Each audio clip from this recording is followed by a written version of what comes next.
All right. Well, so this is on the 7 steps of the sales process.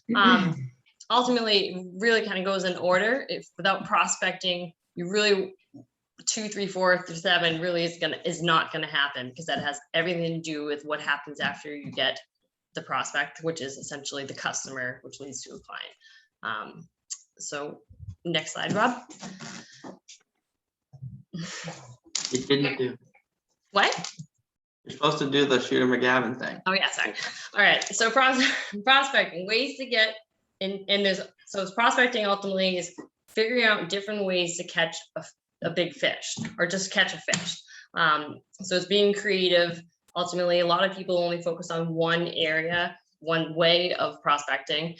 But if you could collaborate 2 to 3 and really master them, you will increase your business. So here's just a few extra things. I know we talk about prospecting a lot, but if you can get into another market outside of what you're already doing, you will definitely see an increase in sales. So social media, commenting on past clients' posts and really engaging at least twice a month, they will not forget you. And that includes family and friends and all that jazz. If you can just at least do twice a month and track it, that will help your business as well. Networking events, some people like Rob's really big into that, but if you know who's going to be there and you know ahead of time, you can refer back to your notes and see what kind of details about them you've had with your previous discussion. You can ask specific questions that will make them think that you really care about them. I mean, essentially you do, but it's all about just like remembering the details. Cold. Yeah, be authentic with it. Yeah. Actually care and remember. Cold market prospecting is just anyone you don't know and bringing up real estate. If you can ask questions, you can learn how to ask specific questions, and you can really guide the conversation into what you want to talk about. So it's art of questions. I know a lot of people are afraid of just talking to people about any, like just going up to strangers, but if you really can dictate what's going to go on with the conversation just by starting with the questions. Friendship farming. So this is like an example of, say you go to a church or a local church every week and you see the same people, you don't know who they are, but you see them every week. You could start developing a stranger into a friend by just going up to him and just talking to him. Say, hey, I see you here every week. I just want to introduce myself, and then engaging every week from there on out. And so essentially turning into from a stranger to a friend. Like, can I jump in real quick on that one?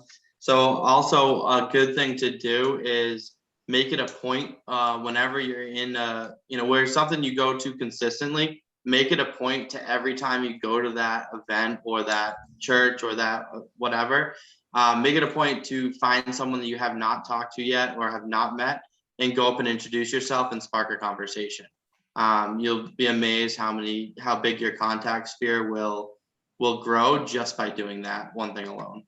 Yeah, and when you go back to your house after, write this stuff down, because you're not going to remember everything. But if you can remember their name and one thing, most people won't even remember people's names. Then they'll be like instantly just attracted to that, and they'll know that you care about it. So just kind of always updating your database. Like Tammy Bunnell, CEO, always says, update it every night, and because it's just going to help you futuristically. And center of influence, I really like this one.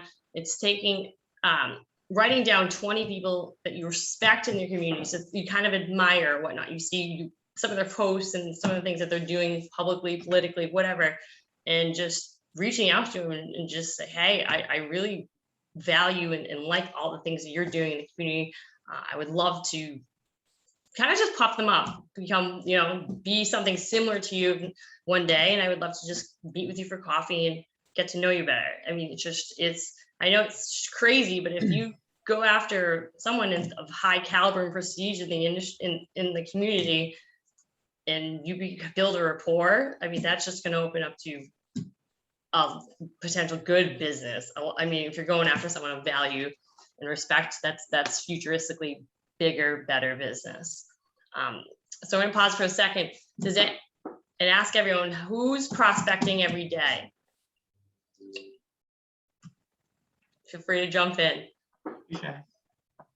JJ. And JD, how are you doing it? Hi, How am I doing it? Through Realty Jugs. Cold calling though, right? Is that your Oh, main? yeah, well, not so much cold calling, but well, I guess you could use that word, cold calling. Yeah. Okay, all right. And do you have is there another way of prospecting that you do, or? Well, you gotta try to get a hold of these people. So either through texting or through actual picking up the phone and calling them. Okay. Those are my two favorites. Anyone else? Anyone else do? Rob? It's better if you can meet them in person too. If you're a people person. Yeah. That's even better if you could do that. Yeah.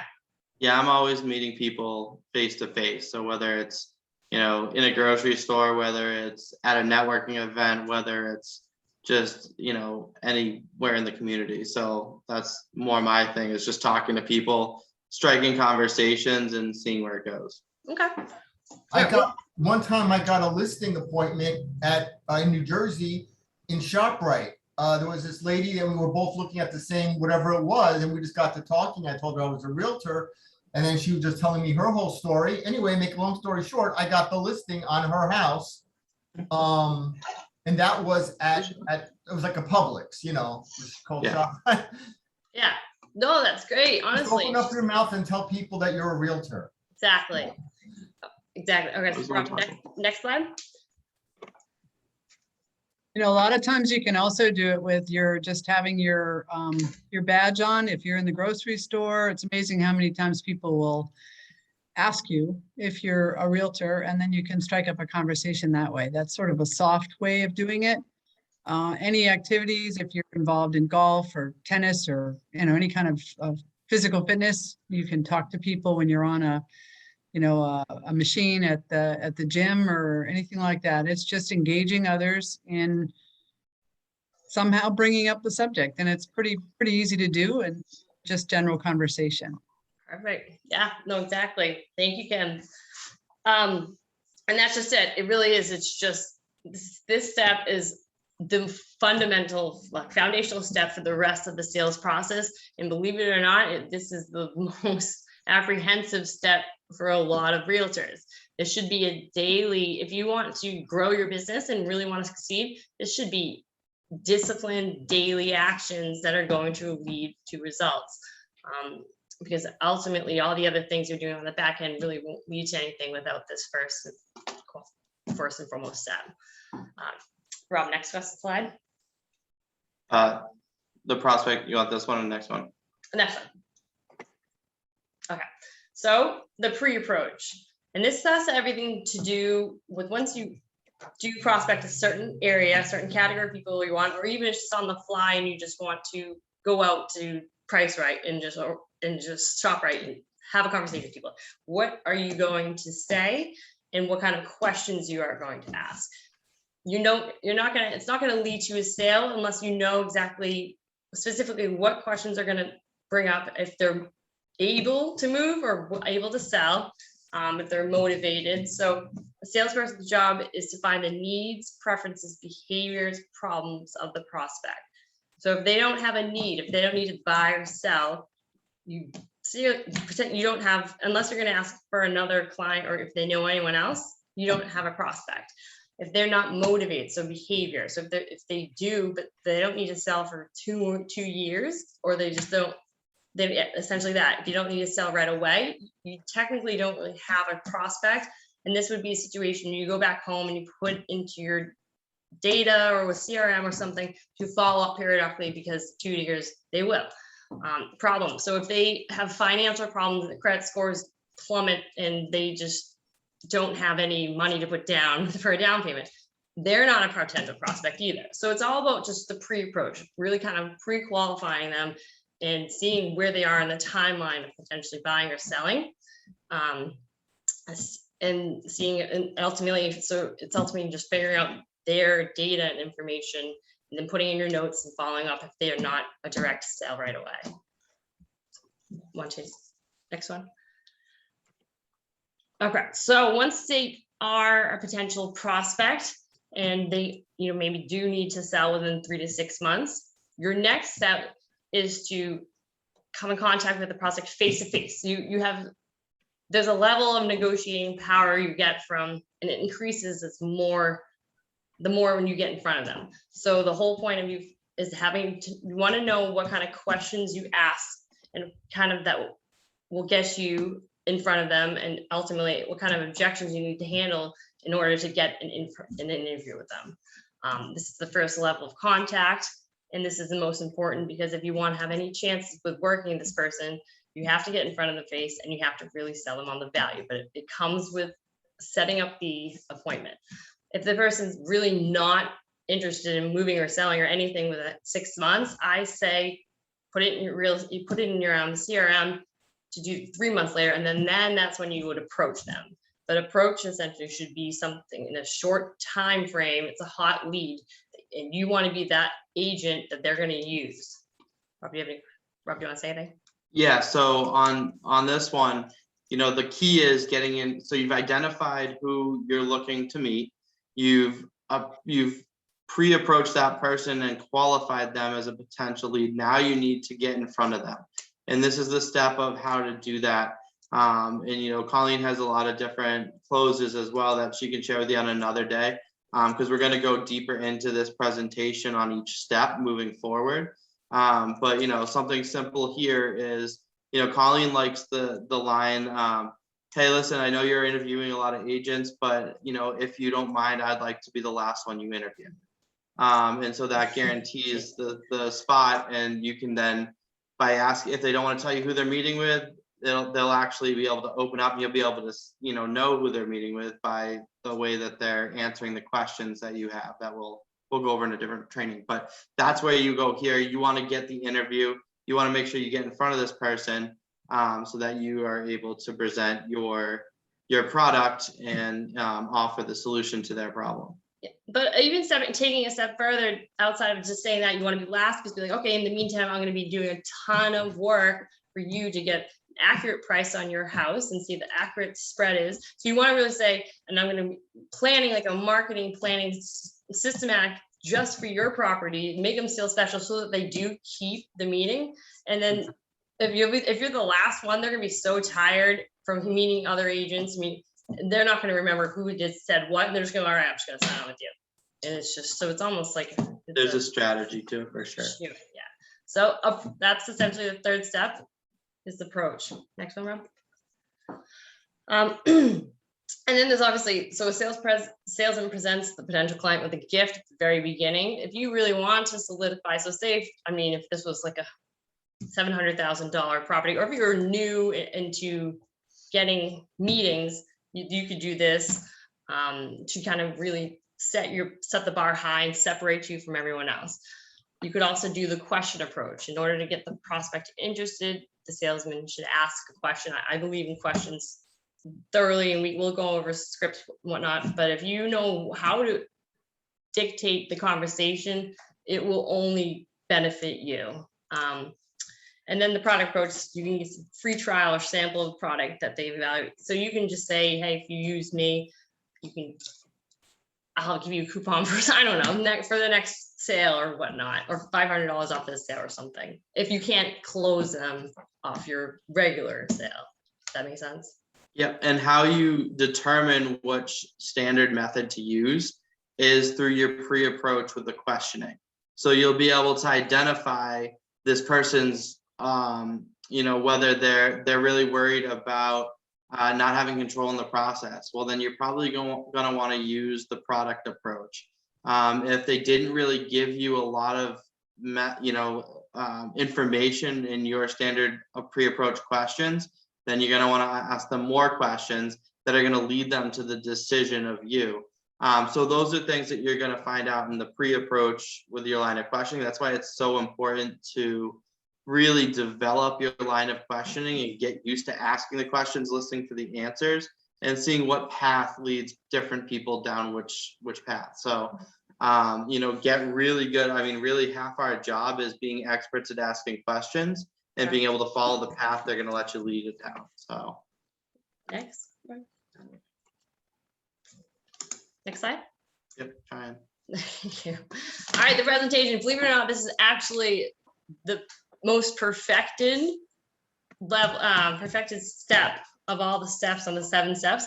And it's crazy because it shouldn't be, because you don't, without steps 1, 2, 3, 4, you'll never have a presentation. This is the easiest because back one, Rob. Sorry. It's okay.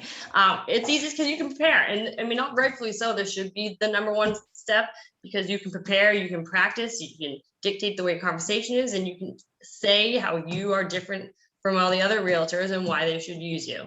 So this should be something you practice on at least a couple times a week. And how can you make it better? And how can you differentiate yourself from everybody else, especially in this market, because the listings are so low and so far and few. You are up against other ones and you haven't practiced it. You don't want to realize you didn't practice it when you get there. You definitely want to know what you're going to say to solidify the sale, and make them buy into you. So it's all about just really practicing this and having the confidence and really projecting yourself like you know what you're talking about, because you do. Oh, Jamie. Yeah, so once you get to the presentation process, this should be a standard presentation that you do with everyone. It doesn't have to be scripted. You can still go off cuff and you can kind of personalize it to whoever you're dealing with. But at the same point, like the points you want to make need to be standardized. The value characteristics that you want to get across per each client should be, stated clearly. And this is something that you should be doing over and over again every single time you're in a presentation. So, and as I said, you customize it to the actual person, but at the same point, the mechanics of it should be the same. Mhm. That makes sense. Next slide. My favorite, objections. So let me move the picture. All right. Of course, naturally, I love the stat. 85% of people, if they do have an objection, they only have an objection. They only have one. So if you can play defense before you play offense and really write down and anticipate what their objections are, it's really pretty obvious. Like with a lot of them, it's the commission and it's, I want to use this other, there might be several. I want to use a different agent. I want to use my brother, sister's brother. Yeah. If you can sit down and be creative and have fun and write down, the more creative you are, because they've said it not just to you, they said it to several people. If you can come with a creative answer, they're going to like you. They're going to want to work with you. It doesn't matter. But objection is always a good thing. Yes, Kim? Just wanted to make a comment here, because an objection is also a buying sign. So if you think of it in that perspective, it's not quite as scary. Yeah. It means that they're interested. Otherwise, they wouldn't bother. Yeah. No, Great exactly. point. I say a no is a no is a maybe and a maybe is a yes. Like it's, so if you hear it, because if they really were like no, they'd be like, then get the hell out of here. But like it's like, but if you're still there and they're saying no, it's kind of just like a subtle kind of, they want to have some control of what they're doing. If that's kind of You need 5 no's to get a yes also, so. Yeah. Exactly. So I get excited, like I'm like ready to battle when they hear it a no, because I know there's going to be a few more, and then it's just but it's just it's because it's building that rapport. So definitely, if this is if this is a weak area on you, like I said, 85% of people have one objection, so you're going to have to know what to say when they have that. And if you do and overcome that, they're not going to have a second one. So just write down a list of all of the objections that are out there, and just come up with cool solutions that work for you.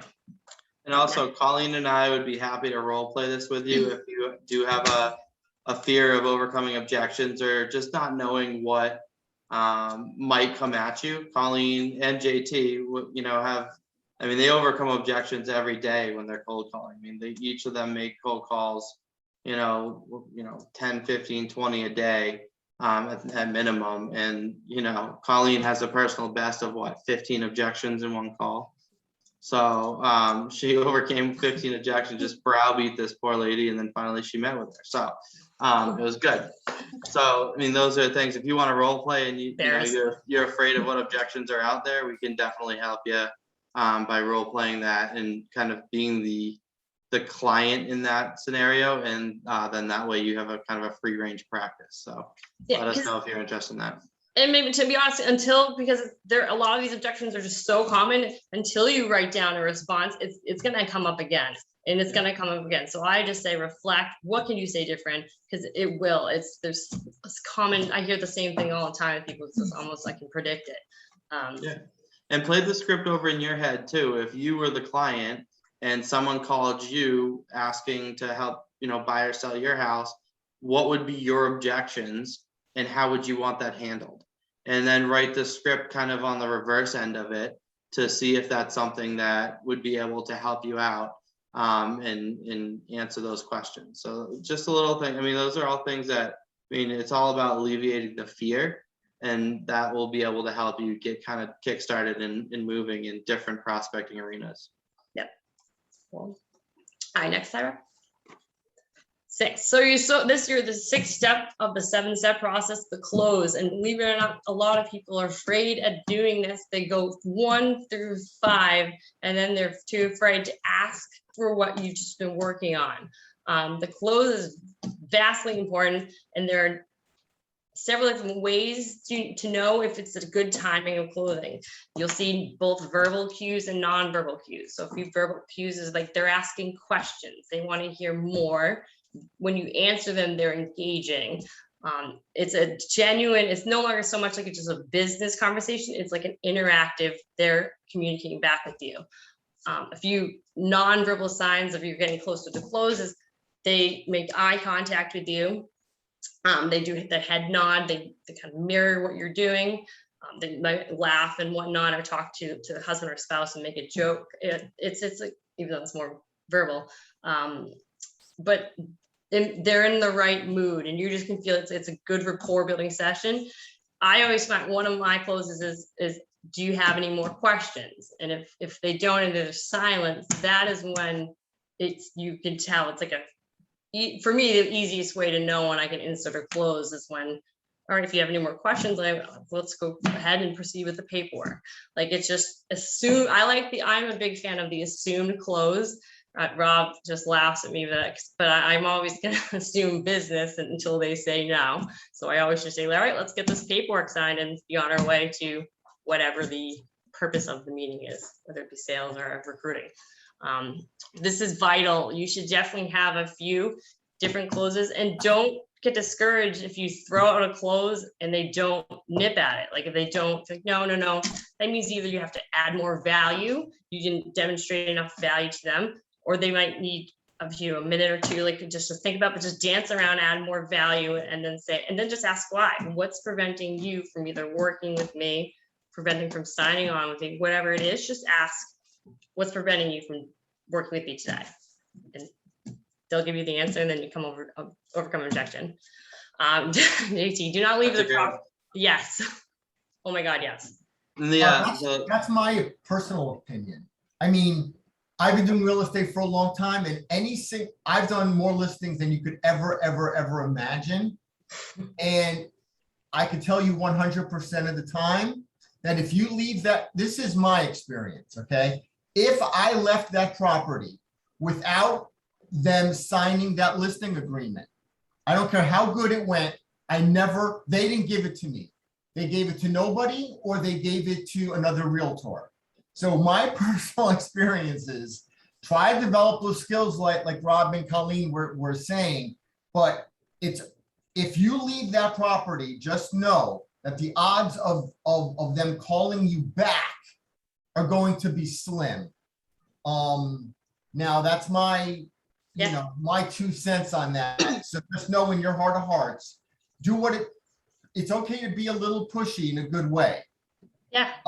To get it. And even if you have to drop your commission a little bit or do something creative, like they were saying, just do it, because once you walk out of that house, I'm telling you, the percentage of people, now maybe someone else has a different experience, but for me, and I've done hundreds and hundreds and hundreds of listings, that's my 2 cents. I think a lot of it does depend on how you got that lead as well. But that is definitely a true statistic for JT. I mean, the likelihood of you getting, especially if you don't have a good follow-up process, the likelihood of you getting that listing and them calling you and say, let's sign now, is slim to none. So, you know, Yeah. if it went well, you know, as Colleen just said, a really good close, if you've closed them and they say, no, not, well, that means that there's one more objection that you still have to handle, and you have to then go dig it out to say, okay, well, clearly, if you're not ready to sign now, what's the holdup? What's preventing you from signing with me today and getting this listing going and getting you on your way to your next level? That way, now they're gonna have to open up and say why they're telling you no right now. And whatever that objection is, then you just then handle it and then close again. And if they say no, it just continues, rinse, wash, and repeat at that point until they kick you out or But- call the cops.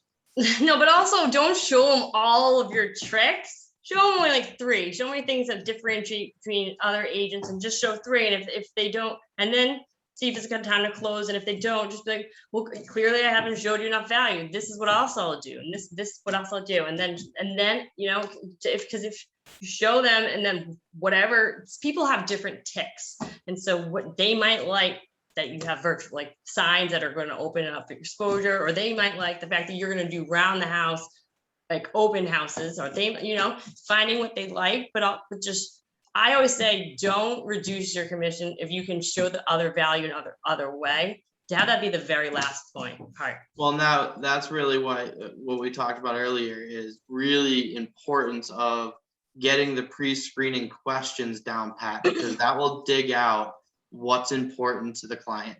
Do they want around the house or around the clock open houses? Do they want, you know, flyers in, you know, every neighborhood, or door knocking, or whatever it ends up being? That you get really, really good about asking those questions and being able to dig out what's important to them. So that way you can curtail your closes, because, you know, if the technology piece isn't important to them, you know, and they, you know, they haven't mentioned it, and you mentioned like all the stuff that we offer them, and they're like, that's okay, I want to know what you're going to do for me as the agent, then, you know, obviously you don't have to spend much time talking about technology. So, you know, those are things that you want to dig out with your line of question. Next, Lara. Okay. All right.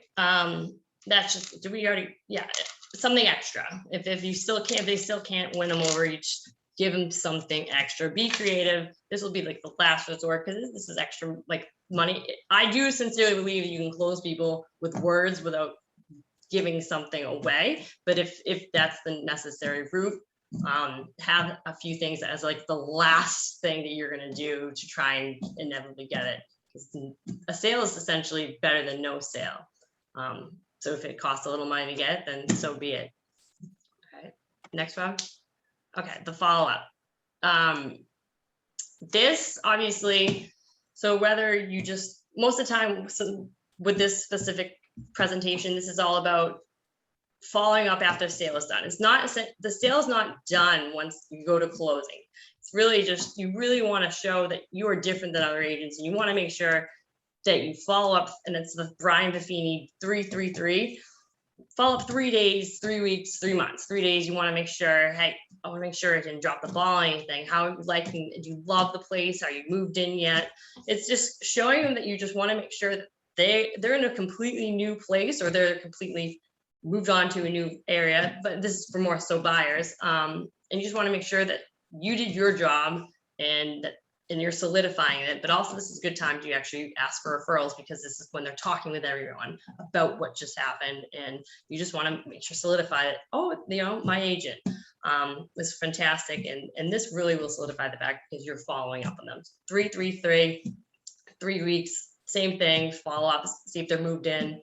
3 months, bring something by, a pop by, and just, hey, see, the place looks great. It's just really just, it's more than just a transaction, and that's going to get you more business. So ultimately, And then you want to continuously follow up with them, at the very least, every year on their anniversary of buying their house. But other than that, put them on a drip campaign, send them birthday emails, whatever. But you want to stay top of mind of especially all your clients. So social that, media, it's just comment on to their posts twice a month. that is going to you, they will never forget you. And it's just like, hey, I love them. They will never forget you. It's just like, but even just twice a month, just make sure I write down your list of clients and just even put like a checklist. I just, hopefully they'll never catch on that. All right, so we're going to go to the next slide. All right, sweet. So this is activity. So take out a piece of paper, or you can just take note of it. Generally, there are two parts of the sales process that are the weakest, your weakest specifically.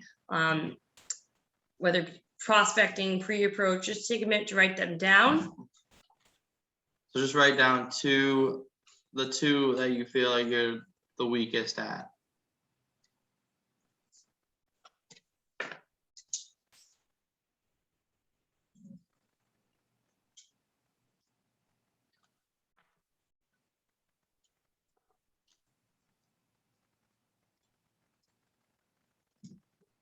And if you only have one, that's fine too.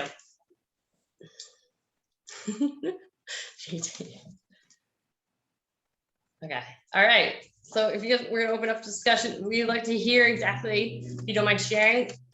I have an idea, but which is number one, their number one biggest, your weakest spot of the sales process? Feel free to unmute yourselves. Bonnie? I'll start. For me, probably multiple prospecting venues. Okay, I only do one right now. Well, yeah, I only actively do one, and until I retire in December, that's the way it's going to be.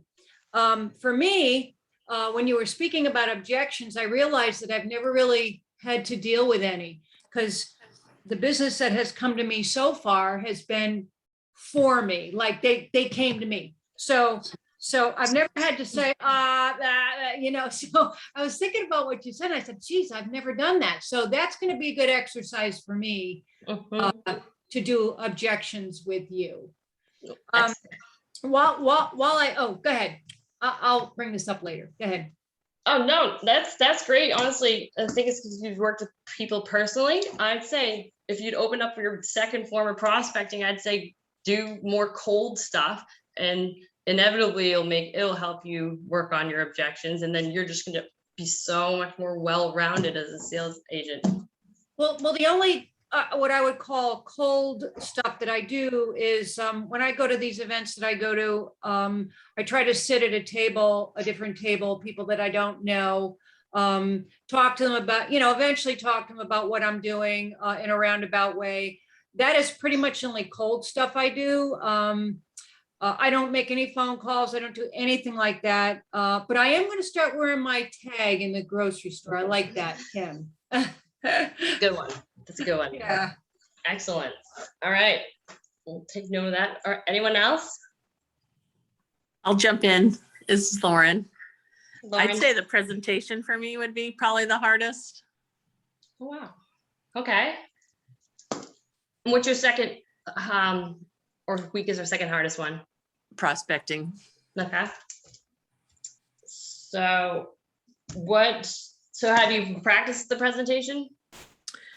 I have not practiced the presentation, so that's probably my biggest challenge. Mm-hmm. Not challenge necessarily, but yeah, no, we can definitely go over that. Like I'll show you some of the stuff that I do at presentations, but I bet the second one, prospecting, is because you're not doing as much as probably because you haven't worked on your presentation. Someone Fear of not being able to say. Yeah. Once you get the prospect. But yeah, we'll definitely show you some stuff. X has a lot of tools to differentiate us from other brokerages and really maximize the exposure of properties. We'll go over that on Thursday. I also think with presentation, it's a work in progress. It's something that comes over time, but you can never do the same presentation on every person, because then it's too canned and too bottled. So you have to be very careful with, and I would say, and I obviously have been doing this for a while and had a little bit of success, but I would say the presentation is everybody's area to improve, even if you've got experience, because you always have to adapt and adjust to your client, and each client is different. And so a presentation that I might use with Colleen would be totally different than a presentation I would use with Rob. Just as an example, for two different personality types, and the way they buy things or the way that they don't buy things are totally different.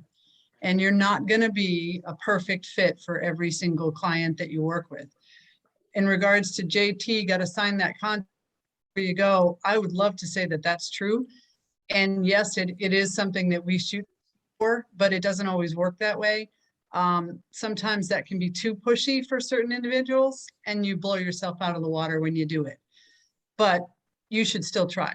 And the other thing is, my only caution for going last, I'm just sort of merging all this together, but my only caution for going last is sometimes you have a JT that gets in there before you and gets that signature, and you don't even get a chance. So try to know your client as best you can. And I think the questions you ask kind of give you that answer. Kim, no, honestly, real quick, is that's all fantastic points. And what you just said, and just made me think of, you can also say, hey, listen, in the meantime, other agents are going to try to get you to sign on that dotted line. They're going to say whatever they can. And it's just, just. I know JT's going to be there first. JT, that savage. No, so you have to just say it out in the foreground. And then they'll be, all I ask is you respect my time of putting into and just keep your appointment with me. And they're gonna be like, oh, I don't want to do that. You know, I don't want to, I'll keep my appointment. They gave me a 4% commission rate. It just makes them sound bad. Like they'll say anything that they can to get you to sign. And it makes them sound actually also like scoundrels a little bit. But I know we've gone overboard. If we just want to go through a few action items, and if you guys want to email us. So if you have to leave, because we try to keep it right on time, but this has been a good discussion. If you have to leave, go ahead and drop off. The rest of this recording will be available on the YouTube site and also Facebook. But if you want to stick around and watch the rest of the presentation, it should be another 5 minutes or so. Yeah, Bonnie? I just want to share something with everybody, which I'm sure people know. This pen was given to me by Adriana from Miranda Homes years ago. And when she gave me her card, she attached this pen to it.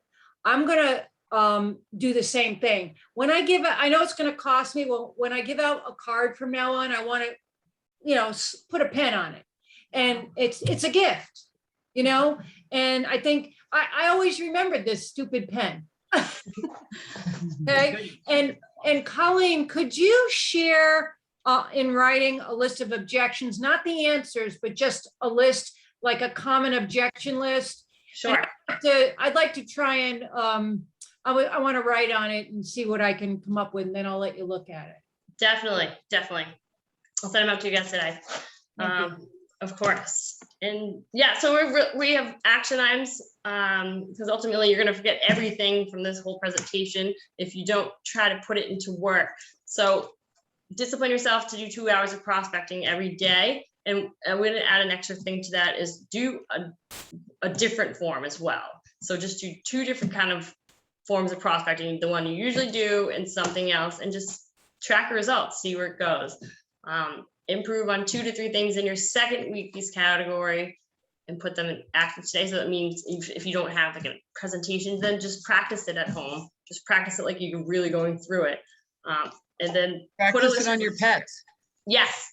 Those cats and dogs. Really, it's just getting your muscle memory and work, and just it'll come, it'll flow when you do it in real time.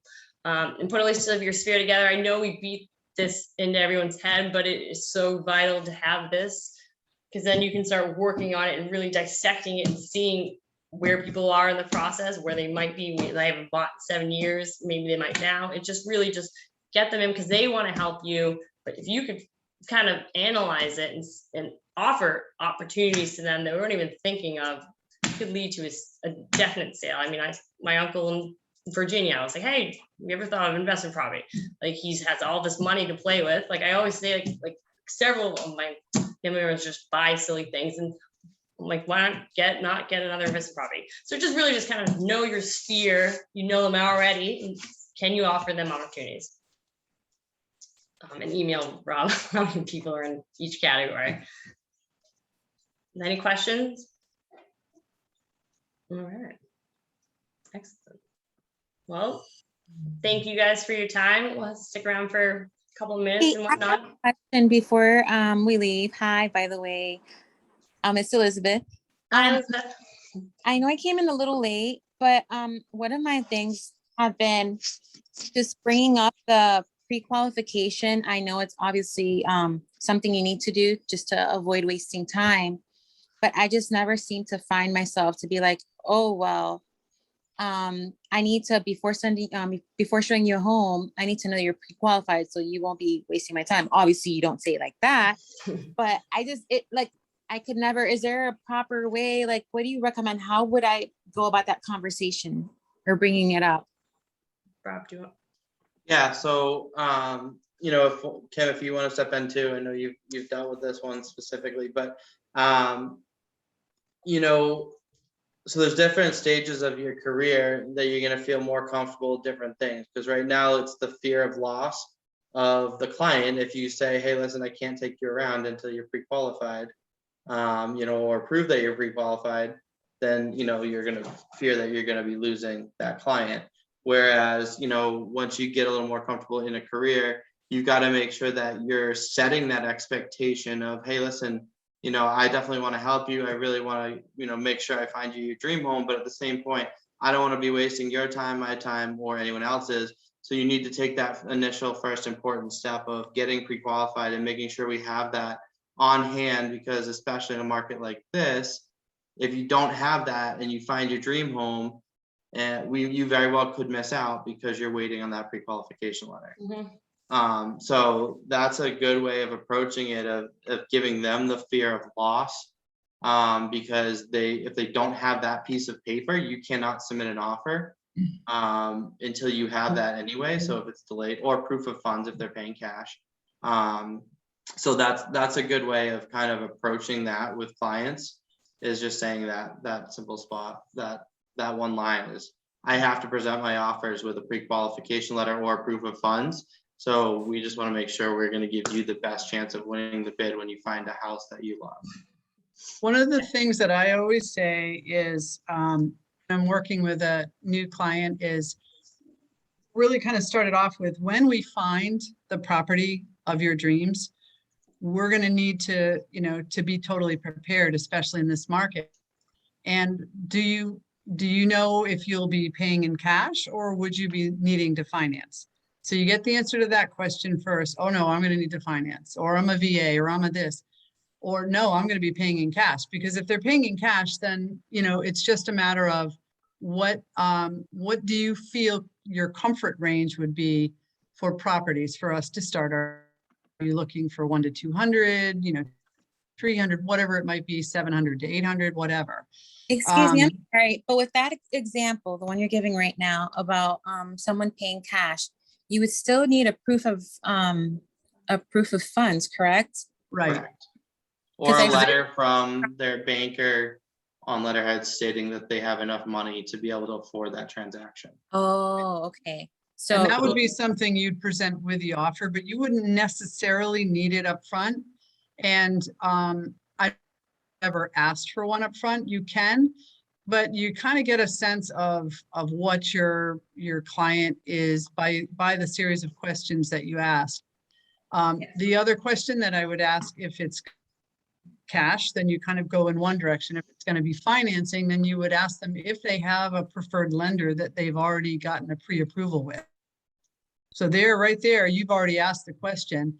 They're going to say yes, or they're going to say no.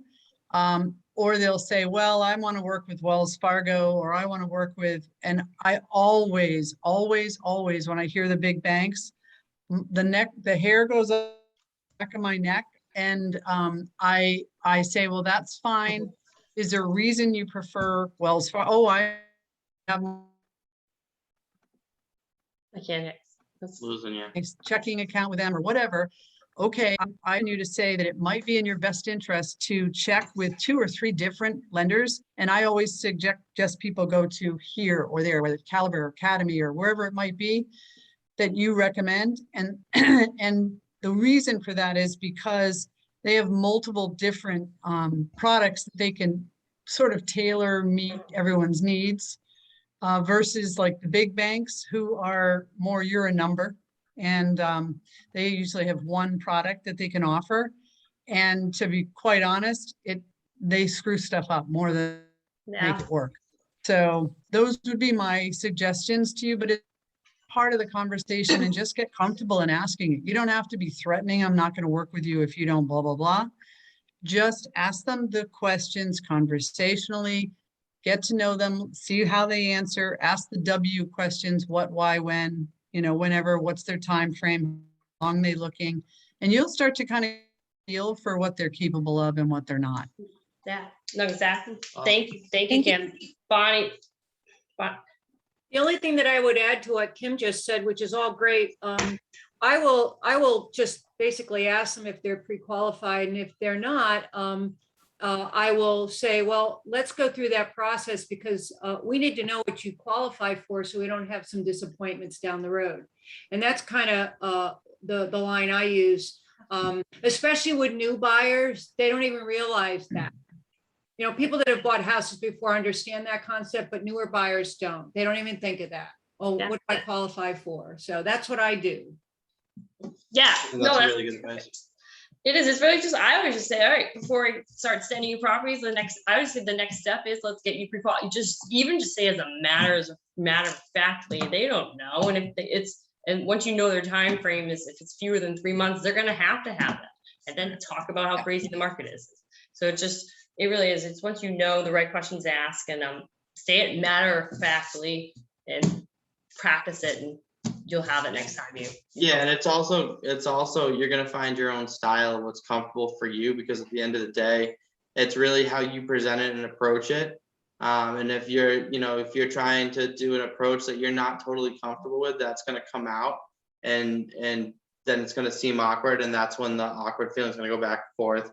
So you're gonna find the approach that works for you. Just try them all, and once you get one that sticks and starts working, just stick with it. And like Colleen's approach is very straightforward. Like, this is just part of the process. Like, this is the next step, and they don't even have a chance to think that they shouldn't be doing that stuff. Kim and Bonnie have their own styles, and it works for them. So out of all the ones, just find out which one works for you and just go with it. So Thank Yeah. you, guys. Thank you, Elizabeth, for coming. Thank you guys for coming. Definitely, like I said, try to put these into action, and you will see results. It's all about just learning things, trying things, and taking action. taking action. All Excellent. right, have a great week, everyone. Thanks. Thanks for sticking around, and I know we went over, but if you have any questions, you want to do those role plays, let us know. Thank Thank you. you. Thanks, guys. The Bye-bye. federal government will Thank get over it, okay? Okay, put those tax dollars to work, right? Right, right. Good. All right, see you later. Thanks. Bye. Bye. Bye, guys.